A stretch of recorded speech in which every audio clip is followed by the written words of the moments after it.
It was prophesised that at the end of days, when the 4 of the 7 seals open, these riders will enter upon our earth, bringing forth the apocalypse, and with it the devastation of humankind. A tale from the Bible that has made its way into modern-day mainstream culture, appearing in games, books and films. The 4 horsemen are symbolic warnings of death and destruction when the time comes to pass judgment on the inhabitants of the world. But who were these riders, and what did they represent? Welcome to Pantheon Mythology. If you like mythology and folklore, be sure to drop a like, ring the bell and subscribe to stay notified. Now, let's explore the 4 horsemen of the apocalypse. Appearing in the Bible, initially in the Old Testament's prophetic book of Zechariah, and in the book of Ezekiel as punishments from God, it was the rendition by John of Patmos that had the most prominence, from the last book of the New Testament, the book of Revelation.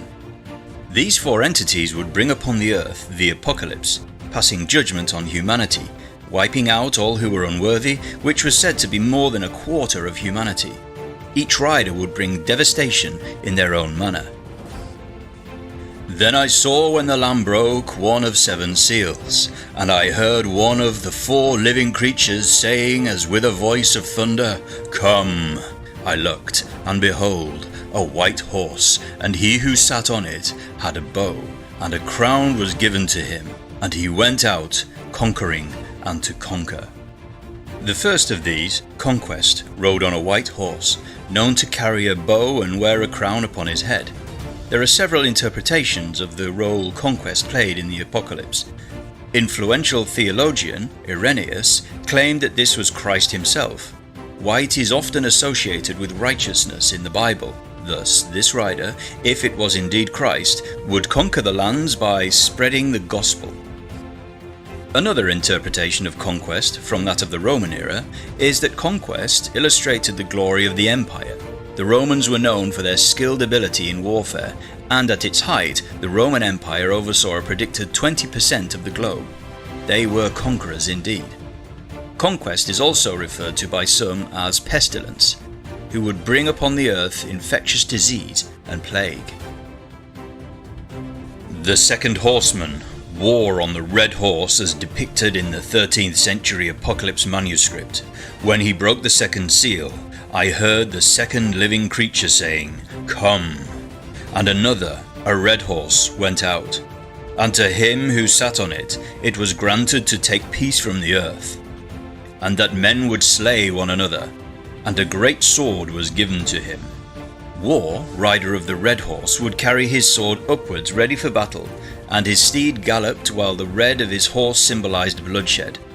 War represented humanity's internal desires to turn on our brothers and sisters with mass acts of violence, due to the greed we possess for power and dominance.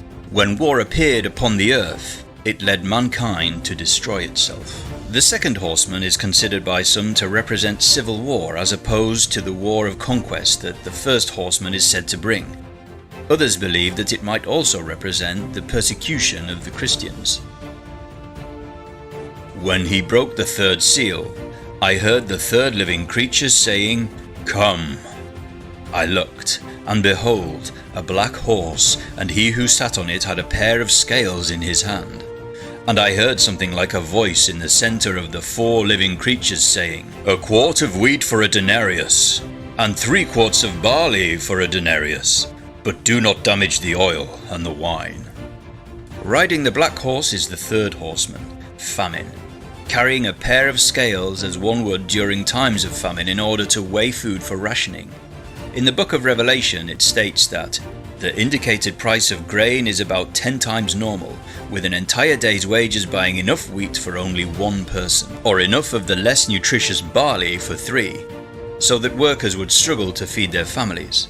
From this we understand that, after the ruin caused by war, famine rides across the lands, creating scarcity, inflating the cost of essentials such as food, to the point that the general worker cannot afford to buy and feed themselves or families, leading to hunger, starvation, and eventually death.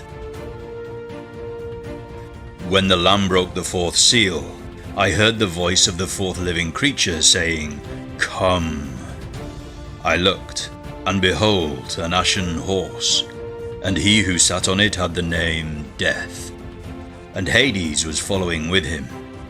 Authority was given to them over a fourth of the earth, to kill with sword and with famine and with pestilence and by the wild beasts of the earth. After the chaos caused by the three riders prior, the fourth and final horseman would appear to deliver massive loss of life. Death would ride a pale horse and was the only one to come forth empty-handed, although modern depictions would see him carry a scythe, with traits like those we associate with the Grim Reaper. Once he had completed his objective, the earth had lost a fourth of its population to Hades, the realm of the dead. Despite the damage they cause to humanity, the four horsemen always look extremely cool whenever we see them. You too can look extremely cool with our four horsemen designs at Pantheon Apparel. With designs inspired by folklore and mythologies from across the globe, you're sure to find something you'll love. We're here to unite lovers of mythology. We'll leave a link in the description. Now, back to the video. The colour of each horse has a unique symbolic meaning. The white of Conquest represents the promises of peace that follows a successful invasion, or in the case of Jesus Christ, the peace that is found upon accepting Him as our Saviour. The red of war is, of course, symbolism for the bloodshed spilled in battle. The black of famine is known to go hand in hand with tragedy and mourning. The paleness of death can be likened to the skin tone of the deceased. What can we learn from this then? Well, if we go off the Bible, it seems to be a lesson in the power of God. The apocalypse wasn't intended to eliminate all of humanity, but to cleanse the world of sinners, those who didn't believe. However, if we take a step back and look at ourselves, we could learn a thing or two. Conquest is happening to this day, as is war. Many in the world knowing nothing but famine, and of course death is a reality for us all. What a pleasant way to end the video, eh? So, how do you interpret the tale of the four horsemen of the apocalypse, and which of the four is the most badass? As always, thanks for watching, and see you on the next one.